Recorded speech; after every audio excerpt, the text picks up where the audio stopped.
O Senado aprovou a proposta que regulamenta a profissão de analista de sistemas. O projeto ainda tramitará em outras esferas políticas, mas já gerou bastante burburinho no mercado. Para falar um pouco sobre esse tema, recebemos Roberto Maier, presidente da Acespro e diretor da MBA. Maier, obrigado pela presença. Eu que agradeço. Maier, na sua visão, como a regulamentação da profissão de analista de sistemas pode impactar o mercado? Na verdade, é assim, o projeto que foi aprovado é mais um dentre muitos que se sucederam nos últimos anos, que tem, na verdade, como objetivo principal a criação de um cartório, né, para emissão de diplomas de certificação profissional. Né. Você acredita que a regulamentação da profissão pode ser uma boa para o mercado de TI ou para os profissionais de TI? Olha, de forma teórica, sim, mas não com esse tipo de projetos que a gente tem visto tramitando e sendo engavetados nos últimos 10, 15 anos, desde que eu participo da atividade de associação de classe, que eu tenho acompanhado ali já, eu diria que pelo menos uns 8, 10 projetos que circularam na Câmara, no Senado, nas comissões e acabaram sendo engavetados, né? Porque assim, do ponto de vista do profissional, a gente tem hoje certamente problemas, né, de gente que atua no mercado sem ter formação ou, né, acaba de alguma forma criando uma imagem, ou ajudando a diminuir a imagem média dos profissionais, né?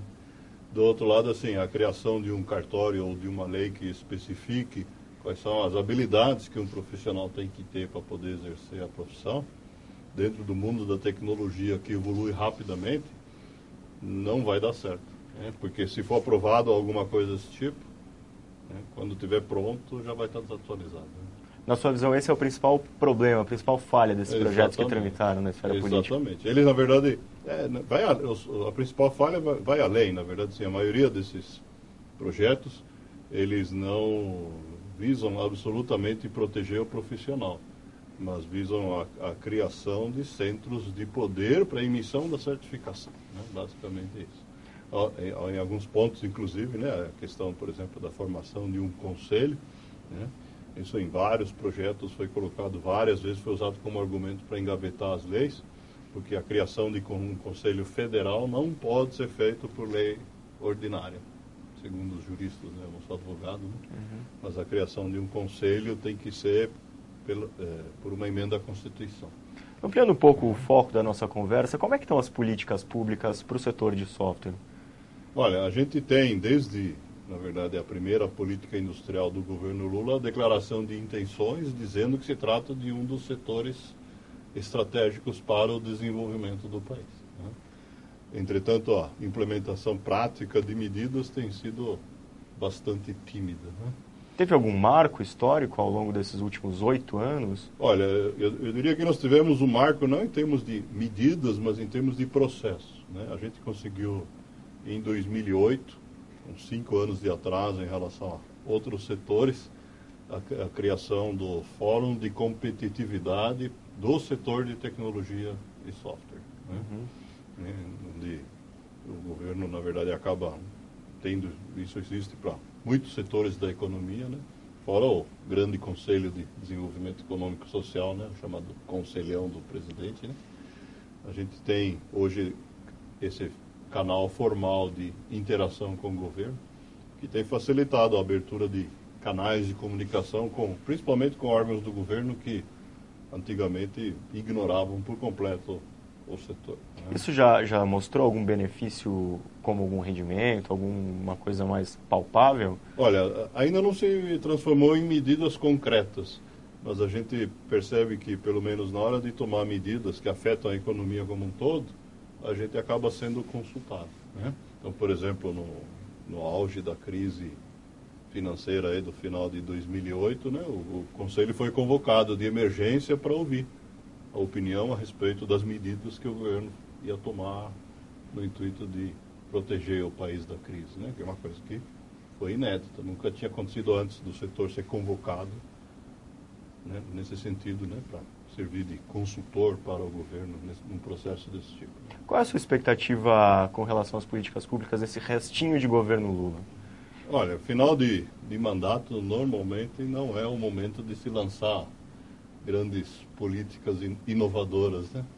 A não ser que o sucessor já esteja feito, né? O quadro político está Não longe aponta de para isso. revelar, tá certo?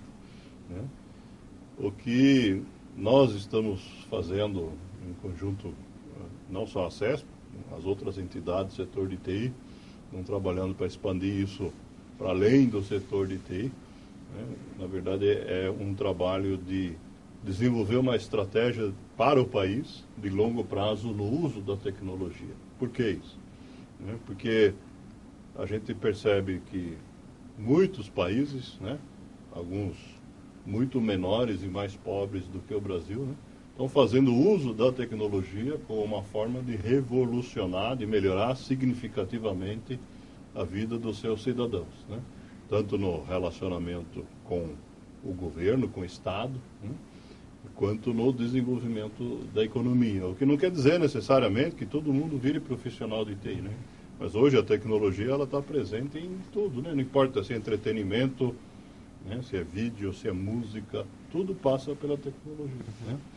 Então, o que acontece? Quando a gente deixa questões como a inclusão digital, o governo eletrônico, de forma que cada governo municipal, estadual, federal e cada subprefeito nas grandes cidades desenvolva isso sem uma política coordenada, na verdade, a gente tem um desperdício de esforços muito grande, né? 2010, ano de eleição presidencial. Sim. O que o setor pode esperar aí das... Na verdade, assim, o que a gente espera até 2010 ter esse plano desenvolvido e vender esse peixe para os principais candidatos, né? Para inserir na plataforma de campanha. A mesma estratégia que foi utilizada, por exemplo, na eleição presidencial de 2006 no México, né? Como é que foi essa estratégia? Então, na verdade, lá no México, o cenário político é mais polarizado, né? Então, bastou vender o plano para os dois principais candidatos, né? O Calderón e o Obregón, né? Que acabou perdendo a eleição, ficou reclamando depois que tinha sido roubado, né? Mas a indústria de TI ganhou, né? A indústria de TI ganhou, exatamente. Um exemplo muito concreto, né? É um problema que a gente tem hoje aqui no Brasil, assim, o governo como um todo, né? Somando o setor público, né? Em todos os níveis, ele é um dos grandes clientes do setor de TI, né?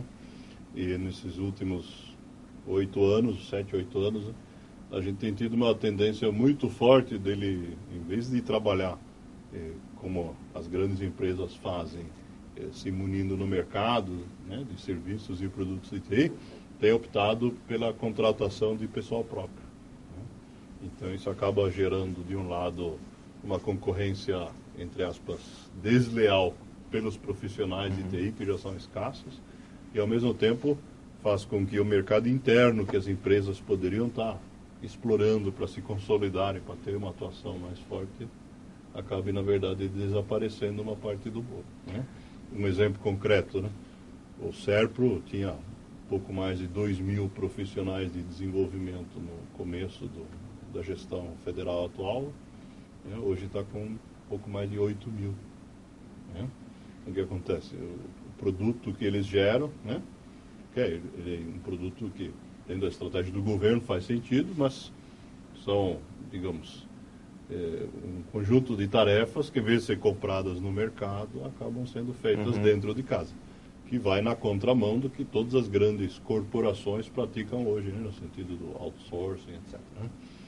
E no México, por exemplo, isso faz parte do plano, né? Da plataforma. O Calderón baixou um decreto em abril de 2007, né? Tomou posse na virada de 2006 para 2007, e toda a atividade de desenvolvimento de sistema, de software, não poderia ser feita por agentes públicos, sejam funcionários do governo, ou de autarquias, ou de empresas de capital misto, né? Foi muito agressivo no México, né? Entendi. E tem alguma restrição com relação ao capital estrangeiro nesse processo aí lá no México? Não. Porque eu imagino que tem uma briga no Brasil, vai trazer esse cenário para o Brasil, vai ter uma briga muito grande das empresas nacionais, provedoras de serviços de TI, de software, de querer pegar essa fatia do bolo. Na verdade, essa briga, ela elas têm que se dar nos bastidores, né? Porque oficialmente, pela nossa Constituição, a empresa brasileira que era constituída legalmente no país. Entendi. Independentemente da origem do capital. O importante é a qualidade e a competitividade dessa empresa para prestar o serviço para o governo. Exatamente.